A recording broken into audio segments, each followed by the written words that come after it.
Dahulu kala, di tepi sungai Ngemplak yang subur dan berair jernih, berdiri komunitas kecil yang hidup dari bertani, berdagang, dan memanatkan mata air yang mengalir dari hutan.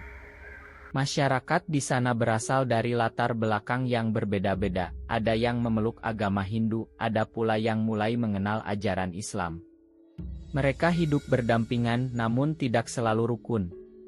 Perselisihan kecil kerap terjadi karena perbedaan keyakinan, batas tanah, dan status sosial. Pada suatu pagi yang berkabut, muncullah seorang lelaki tua berpakaian lusuh dan berjubah putih dari arah selatan. Ia berjalan perlahan dengan tongkat kayu dan sebuah kantong kecil di punggungnya. Lelaki itu berhenti di dekat mata air Belik Laban dan duduk bersila, menatap hening aliran air. Warga yang penasaran mulai mengerubungi. Maaf, Pak Tua, siapa Anda? Dari mana asalmu? Namaku Bangun Roto, aku datang dari jauh. Bukan untuk mengganggu, hanya ingin tinggal sebentar dan membantu yang bisa kubantu. Aneh, dia datang sendirian. Tapi sorot matanya seperti menenangkan, ya? Aku hanya pengelana, mencari air untuk tubuh dan damai untuk hati. Jika kalian izinkan, aku ingin tinggal di sini. Melihat wajahnya yang bersahaja dan sikapnya yang santun, warga pun menginginkannya bermalam di gubuk tua dekat mata air. Sejak saat itu, hidup warga perlahan berubah. Hari-hari berlalu. Bangun Roto mulai dikenal oleh warga karena kebaikannya. Ia membantu para petani mencangkul sawah, menolong anak-anak yang sakit dengan ramuan herbal, dan bahkan menyelesaikan perselisihan antar keluarga. Suatu hari, dua pemuda bertikai memperebutkan batas tanah warisan di pinggir ladang. Tanah ini milik keluargaku, leluhurku yang membukanya. Tidak, batasnya sudah jelas. Kau yang menyerobot. Anak-anakku, kalian saling menyakiti karena tanah. Tapi, apakah tanah itu bersuara dan menyuruh kalian bertengkar? Ini soal hak kami. Hak sejati adalah ketika kau memberi, bukan ketika kau merebut. Apa kalian ingin mewariskan kebencian pada anak-anak kalian? Pemuda-pemuda itu terdiam. Bangun Roto lalu mengajak mereka menelusuri batas tanah bersama, lalu membantu menyepakati pembagian dengan adil. Tanah bisa dibagi, tapi persaudaraan jangan retak. Ingatlah, pohon tumbuh subur bukan karena bertengkar dengan rumput, tapi karena menerima hujan dan cahaya dengan rasa syukur.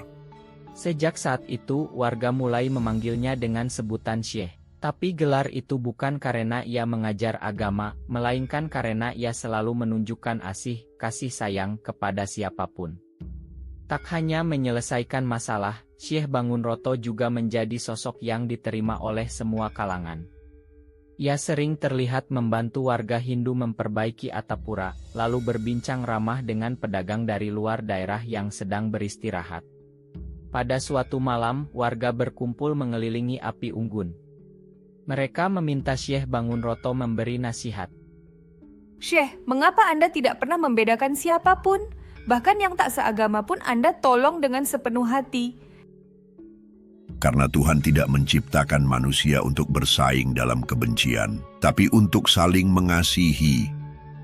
Bukankah pelangi indah justru karena warna-warninya berbeda? Terus apakah semua orang layak kita bantu, meskipun berbeda kepercayaan?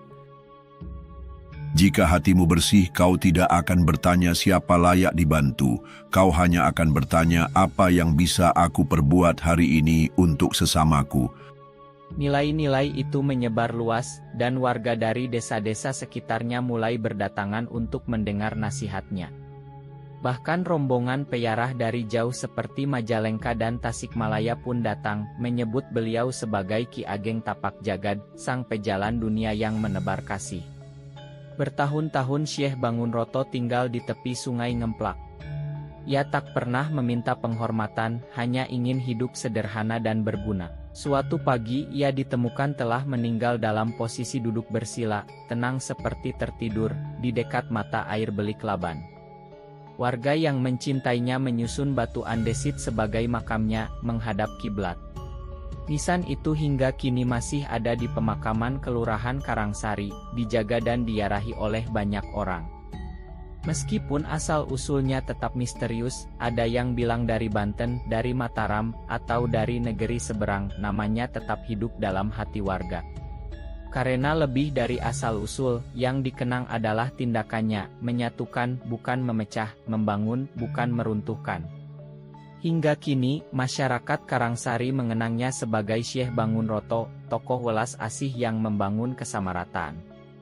Kisahnya menjadi warisan lisan dari generasi ke generasi, sebagai teladan bahwa Yang sejati bukan nama atau gelar, tetapi apa yang ditanamkan di hati manusia lainnya,